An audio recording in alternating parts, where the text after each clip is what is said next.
आज आपण आपल्या किचनमध्ये बनवतोय हॉटेलमध्ये मिळतो तसा चिकन टिक्का। चिकन टिक्का खाण्यासाठी आता हॉटेलमध्ये जाण्याची गरज नाही, तर घरच्या घरी आपण चिकन टिक्का बनवूया। तर त्याच्यासाठी मी घेतलेले आहेत अर्धा किलो बोनलेस चिकन। अर्धा किलो बोनलेस चिकनमध्ये आपण अर्धा चमच भरून आलं लसणाची पेस्ट वापरणार आहोत, अर्धा चमच गरम मसाला, अर्धा चमच जिरा पावडर, अर्धा चमच धना पावडर, त्याचप्रमाणे आपण यामध्ये अर्धा चमच भरून हळद आणि आवडीनुसार आपण लाल तिखट आणि हिरव्या मिरचीची पेस्ट आणि चवीनुसार मीठ घालून घेतो। त्याचबरोबर चिकन मसाला 1 चमच घातलेला आहे आणि कसुरी मेथी कुस्करून यामध्ये घातलेली आहे। 4 चमच भरून मी दह्याचा वापर केलेला आहे।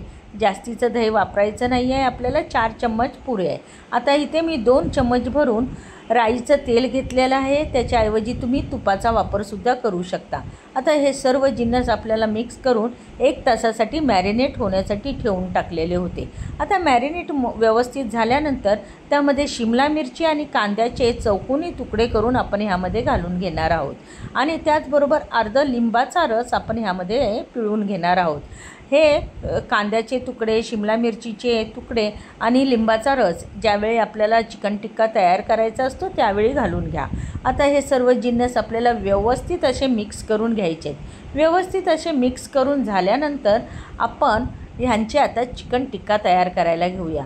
तर सर्वात आधी मी घेतलेली आहे शिमला मिरची, कांदा आणि चिकन।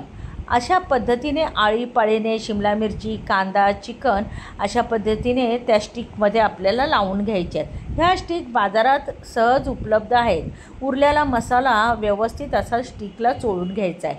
तव्यामध्ये मी तेल गरम करण्यासाठी ठेवलेलं आणि तेल गरम होताच त्यामध्ये आपण चिकनच्या ह्या स्टिक ठेवून टाकणार आहोत।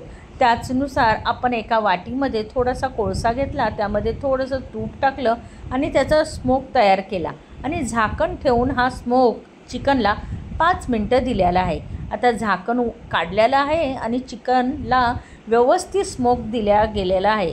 आता आलटून पलटून आपल्याला चिकन व्यवस्थित शिजवून घ्यायचं आहे। परत एकदा आपण ह्याच्यावर झाकण ठेवून टाकणार आहोत, म्हणजे दोन्ही बाजूला झाकण ठेवून आपण चिकनला व्यवस्थित शिजवून घेतलेलं आहे। आता हे दह्याचं पाणी, तेल आपल्याला संपूर्ण या चिकनमध्ये आटवून घ्यायचं आहे। तोपर्यंत आपल्याला हे चिकन व्यवस्थित फ्राय करून घ्यायचं आहे। तव्यामध्येच व्यवस्थित असं आलटून पालटून त्याला गोल्डन ब्राऊन कलर येईपर्यंत आणि व्यवस्थित असा मस्त क्रिस्पीनेस येईपर्यंत आपल्याला हे चिकन व्यवस्थित तव्यामध्ये शिजवून घ्यायचं आहे। बघा, आपला चिकन टिक्का मस्तपैकी शिजलेला आहे आणि त्याला कलरसुद्धा 1 नंबर आलेला आहे। मस्त स्मोकी असा चिकन टिक्का तयार झालेला आहे।